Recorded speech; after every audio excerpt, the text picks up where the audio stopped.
ये मंत्री जी का अनुमोदन से ही सस्पेंड होता है। हाँ, मंत्री जी के अनुमोदन से ये होता है। अनुमोदन करेंगे कि नहीं करेंगे मंत्री जी? करेंगे ही, क्यों नहीं करेंगे, जब साथ है तो क्यों नहीं करेंगे। नहीं, दूसरी बात यह है मैम कि आज ये फिर आकर के ज्वाइन कर दिया। हाँ, और जब और तक और उसको भी और ये सर, कर एक बात सुना जाए, जब तक सर उनको भी लेटर नहीं मिलेगा तो वो अपने पद को नहीं ना छोड़ सकते हैं। उनको जब यहाँ से हाँ हाँ अनुमोदन हो हाँ। जाएगा तो वो नहीं, नहीं छोड़ देंगे। मेन बात क्या है मैम कि ये आदमी, जैसे कि हम आर्थिक अपराध में हम सूचक हैं, हम सूचना दिए थे। अब हम्म चूंकि पंचायत समिति मेरी वाइफ है और जो जो हमारे साथी लोग हैं, हम्म तो हम्म संबंधित पंचायत से लोगों को बुला, क्योंकि बिचौलिया तो हर जगह है, तो हम्म। वहाँ खड़ा करके उसको बुला के सबसे आवेदन लिखवा रहा है, क्या क्या करवा रहा है। अब मान लिया जाए विधि व्यवस्था खराब हो जाएगा, मान लिया जाए। हालांकि ठीक है, वो जी, फाइल तो बढ़ गई है। मंत्री जी आज है नहीं मुख्यालय में, इस वजह से, नहीं तो आज ही हो जाता। मंत्री जी आते हैं तो कल हो जाएगा। कल कल कल हो जाएगा तो परसों सुबह में आराम से आ जाएगा पेपर में। हाँ हाँ। ठीक है मैम, थैंक यू मैम।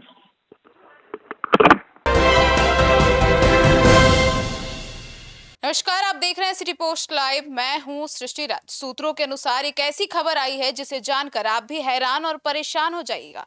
जी हां, जरा सोचिए, जिस अधिकारी के घर से चंद दिनों पहले करोड़ों की काली कमाई का उजागर होता है, उसके 10-10 बैंक खाते फ्रीज कर दिए जाते हैं। वो सस्पेंड होने की बजाय शान से वापस आ जाता है और उसी भ्रष्टाचार की कुर्सी पर दोबारा बैठ जाता है।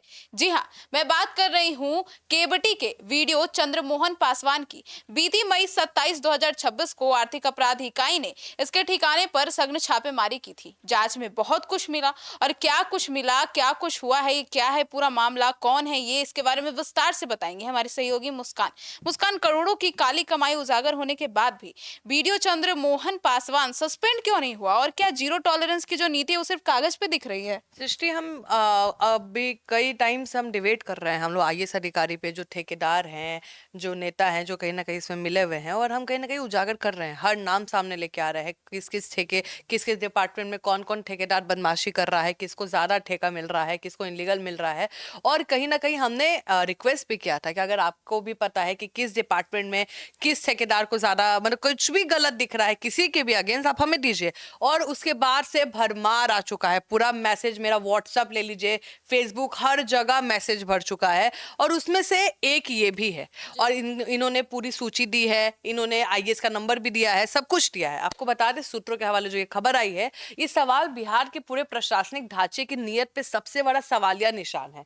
जब 27 मई को यूएयू जैसी राज्य की सर्वोच्च जांच एजेंसी ने स्पष्ट कर दिया है कि वीडियो चंद्रमोहन पासवान के पास 81.3 आय से अधिक संपत्ति है, उनके पास 10 बैंक खाते सील कर दिए हैं, तो फिर उन्हें 3 जून को दोबारा कुर्सी तोड़ने की अनुमति किसने और क्यों दी? नियम तो ये कहता है कि इतने गंभीर वित्तीय अपराधी के आरोपी को तत्काल प्रभाव से निलंबित कर देना चाहिए। और कहीं ना कहीं अब सोचिए कि अपने पद का दुरुपयोग ना कर सके, उसको तो रोकना पड़ेगा ना, जब उसके पास इतना आया है। लेकिन सूत्रों के हवाले से जो खबर आ रही है वो और भी चौंकाने वाली है। यूएयू की अनुष्ठा के आलोक में ग्रामीण विकास विभाग के प्रधान सचिव के सर से फाइल आगे बढ़ चुकी है, लेकिन अब यह मामला विभाग के मंत्री श्रवण कुमार के कहीं ना कहीं अप्रूवल के पास जाकर अटक गया है। जनता ये पूछना चाहती है कि भ्रष्टाचार के सबूत ऑन रिकॉर्ड आ चुके हैं, तो फिर मंत्री जी की मेज पर इस फाइल को दबाकर क्यों रखा गया है? क्या राजनीतिक सरूख और पर्दे के पीछे का खेल भ्रष्ट अधिकारियों के कहीं ना कहीं अभिनंदन के लिए दिया जा रहा है? जब तक मंत्री जी का वीआईपी पेन नहीं चलेगा, तब तक ये जो केवीटी की जनता की जो गाढ़ी कमाई पर डाका डालने वाले अधिकारी सरकारी गाड़ी में घूमता रहेगा। ये नीति जीरो टॉलरेंस नहीं है, बल्कि भ्रष्टाचार का फुल प्रोटेक्शन की नीति को कहीं ना कहीं लगता है कि प्रोटेक्ट किया जा रहा है। जी, तो मुस्कान, ऐसे में कुर्सी पर लौटते ही भ्रष्ट बिचौलिए वीडियो का फूल मालाओं से स्वागत क्यों किया गया, और प्रखंड कार्यालय में कौन सा साक्ष्य नष्ट करने की खेल भी चल रहा था? देखिए, हम आपको बता दें कि बिहार और यूपी जो नॉर्थ जनरली है, वहां पे बाहुबली को माला पहनाया जाता है, वहां बदमाशों को माला पहनाया जाता है, हीरो भी वही है, विलन ही हीरो है। और आपको बता दें, जो जिससे फायदा है बड़े बड़े ठेकेदार को, तो भाई उन्हीं को ना माला पहनाएंगे जो हम लोग का पेपर पास करा देंगे। तो ये लोग भ्रष्ट अधिकारी लोग हैं। देखिए, पदभार ग्रहण करते ही केवीटी प्रखंड कार्यालय की जो तस्वीर और खबर सामने आई है, वो लोकतंत्र को शर्मसार करने वाली है। जिस अधिकारी को हथकड़ी लगनी चाहिए थी, उससे भ्रष्ट बिचौलिया और ठेकेदार ने फूल मालाओं से लाद दिया। इस स्वागत इस बात का ऐलान था कि साहब वापस आ गए हैं, अब लूट का धंधा फिर शुरू होगा। पंचायत समिति प्रतिनिधि और सूचक इकबाल अंसारी ने जो आरोप लगाए हैं वो बेहद संगीन है। कुर्सी कुर्सी पर बैठते ही वीडियो साहब ने सबसे पहले काम उन फाइलों को खंगालने का किया है जिनमें उनके नाम खिलाफ सबूत दर्ज है। वर्तमान में DCLR स्तर पर 1.5 करोड़ रुपए के भारी गबन की जांच चल रही है, जिसमें योजना संख्या 7 आदि की फाइलें मुख्य साक्ष्य है। अब जब आरोपी खुद ही उस दफ्तर का मालिक बनकर बैठ गया है तो क्या उन फाइलों को सुरक्षित छोड़ेगा? सरकारी राशि की अवैध निकासी, सबूतों को मिटाने का खेल कहीं ना कहीं ढलने से शुरू हो चुका है। ये सूत्रों के हवाले खबर आ रही है और ये बिल्कुल वैसा ही है जैसे किसी डकैत को ही थाने की सुरक्षा का जिम्मा सौंप दिया गया हो। दरभंगा जिला प्रशासन हाथ पर हाथ धरे बैठा है और केवीटी प्रखंड में इंसाफ का कत्ल किया जा रहा है। तो मुस्कान, ऐसे में जो मुख्य सूचना दाता है इकबाल अंसारी और उनके परिवार को मिल रही धमकियों पर प्रशासन मौन क्यों है, और क्या बिहार में सच बोलने वाले ऐसे ही मौत के घाट उतार दिए जाते हैं? पहली बात तो इन लोगों का जो सूची है वो तो पब्लिक होना भी नहीं चाहिए। कोई भी ये रूल है, अब प्राइवेसी मेंटेन करना होगा। ऐसे तो फिर तो कोई तो कभी मुंह ही नहीं खोल पाएगा।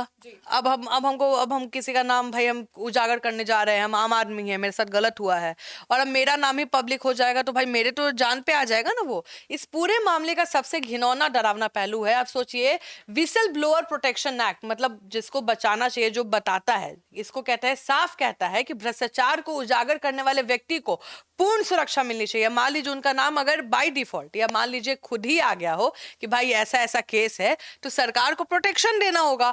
लेकिन आप समझ जाइए कि यहाँ पे उल्टा हो रहा है। मुख्य सूचनादाता मोहम्मद इकबाल अंसारी, जिन्होंने अपनी जान हथेली पे रखकर इस महाघोटाले को उजागर किया, आज उनका और उनके परिवार का जीवन दांव पे लगा है। उन्हें उनके परिवार को जान से मारने और कहीं ना कहीं हरिजन एक्ट, SC/ST के झूठे मुकदमे में फंसाने की खुली धमकियां दी जा रही है। धमकी देने वाले कोई साधारण लोग नहीं है बल्कि वो आपराधिक इतिहास वाले रसूखदार तत्व है, जिसका जो काटा ना जा सके प्रमाण पेचीदी चौक की मतलब वो घटना है जब एक गरीब मजदूर की मजदूरी हड़प कर उसके सिर फोड़ दिया गया था, जिसकी अस्पताल की MLC रिपोर्ट आज भी गवाही दे रही है। अब उन अपराधियों का इतिहास इतना हिंसक रहा है तो सोचिए, जो जिला प्रशासन इकबाल अंसारी के परिवार को सुरक्षा देने की किसी ने मतलब सोचा भी नहीं। अब कब सब लोग वेट कर रहा है कि कब अनहोनी हो जाए, उसका इंतजार हो रहा है। क्या बिहार में भ्रष्टाचार के खिलाफ आवाज उठाने का अंजाम सिर्फ और सिर्फ मौत है? अब हम लोग मुंह नहीं खोलेगा आम आदमी। भाई पुलिस को बताने वाला कौन होता है? आम आदमी होता है। सूचना कौन देता है? आम आदमी देता है। अब आम आदमी को आप सुरक्षा नहीं दे रहे, उनके परिवार को सुरक्षा नहीं दे रहे हैं तो फिर तो वो कोई मुंह ही नहीं खोलेगा। फिर चलने दीजिए जैसा चल रहा है। मुस्कान, ऐसे में दरभंगा जिले प्रशासन और ग्रामीण विकास विभाग के शीर्ष अधिकारियों के बीच चल रही इस कागजी फुटबॉल का अंत आखिर कब तक होगा? देखिए, केवीटी की जनता इस समय हैरान है और परेशान है कि समझिए कि दरभंगा के DM सुबोध कुमार सेन ने ग्रामीण विकास विभाग के संयुक्त सचिव को पत्र लिखकर अपना पल्ला झाड़ लिया है कि हाँ, BDO साहब छुट्टी के बाद वापस आ गए हैं। वही दूसरी तरफ आपको बता दें कि इकबाल अंसारी लगातार ग्रामीण मतलब RDD जो विभाग होता है उसके प्रधान सचिव अन्य शीर्ष अधिकारी से फोन पर वार्तालाप कर रहे हैं और कहीं ना कहीं भयंकर, ये डरावना बात है ना, उसको गंभीरता से भी बता रहे हैं। अधिकारी फोन पे तो गंभीरता दिखाते हैं लेकिन धरातल पे कार्रवाई शून्य है। ये पूरी प्रशासनिक व्यवस्था पे कागजी फुटबॉल बन चुकी है। जिला प्रशासन गेंद को पटना की तरफ फेंकता है और सचिवालय से फाइल मंत्री जी के अनुमोदन मतलब अप्रूवल के नाम पे ठंडे बस्ते में डाल दी जाती है। इस सुस्त और कहीं ना कहीं लेजी प्रशासनिक रवैया के कारण एक दागी अधिकारी को 72 घंटे से अधिक का समय मिल गया ताकि वो पूरे दफ्तर के रिकॉर्ड को अपनी सुविधा के अनुसार बदल सके। ये ढीलापन साफ इशारा करता है कि कहीं ना कहीं नीचे से ऊपर तक कड़ियां जुड़ी हुई हैं जो इस दागी वीडियो को बचाने के लिए ढाल बनी हुई हैं। तो मुस्कान, ऐसे में अगर ये जो है 72 घंटे के भीतर दागी वीडियो मतलब 24 घंटे मान लेते हैं, 24 घंटे के भीतर अगर दागी वीडियो पर कार्रवाई नहीं हुई तो केवल मतलब भड़काने वाले जन आक्रोश का जिम्मेदार भी कौन होगा? यही लोग होंगे। देखिए, स्थानीय जनता का सब्र अब टूट चुका है। जनता देख रही है कि कैसे उनकी गाढ़ी कमाई को लूटने वाला अधिकारी कानून की धज्जियां उड़ाते हुए उनकी छाती पर आकर दोबारा बैठ गया है। स्थानीय जनता ने अब आर पार की लड़ाई का मन बना लिया है और प्रशासन को खुली चेतावनी दे दी है। यदि अगले 24 घंटे के भीतर इस दागी वीडियो चंद्रमोहन पासवान को तत्काल प्रभाव से निलंबित नहीं किया जाता है, उससे साक्ष्य और सरकारी फाइलों से दूर नहीं किया गया तो सूचक जो ये इकबाल अंसारी उनके परिवार है, इन्होंने 24 घंटा कहीं ना कहीं भाई बोला है और पुलिस प्रशासन मुहैया नहीं कराई तो कहीं ना कहीं जनता प्रखंड कार्यालय का घेराव कर उग्र आंदोलन का कहीं ना कहीं उन्होंने बयान दे दिया है। लोग सड़कों पे उतरने को तैयार है। यदि इस उग्र आंदोलन में कोई भी अप्रिय घटना होती है या कानून अव्यवस्था बिगड़ती है तो उसका पूरा पूरा सीधा जिम्मेदारी किसका होगा? दरभंगा जिला प्रशासन का होगा और बिहार की शासन का होगा। जनता खोखली आश्वासन से मानने वाली नहीं है सर, अब उन्हें ऑन स्पॉट एक्शन चाहिए। पटना के नीति निर्माता और दरभंगा के प्रशासनिक आकाओं से कहीं ना कहीं अब वो भाई बंदा बोल रहा है। अब प्लीज इसको देखिए क्योंकि ये बहुत बड़ा बात है। आप सोचिए जो भ्रष्टाचार कर रहा है उसको वापस उसी ऑफिस में घुसा दीजिएगा तो वो क्या क्या नहीं कर सकता है।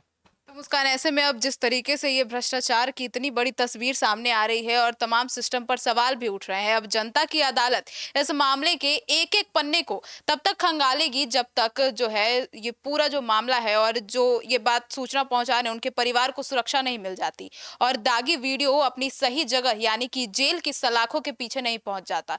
समय कम है और जनता का सब्र भी खत्म हो चुका है। अब देखना यह होगा कि 24 घंटे की इस समय सीमा में सरकार अपनी नींद से जागती है या फिर कैबिनेट प्रखंड कार्यालय पर जनता के गुस्से का महावंडर देखने को मिलता है। आप देखते रहिए सिटी पोस्ट लाइव, हम अपडेट्स लेकर आपके पास पहुंचे रहेंगे। धन्यवाद।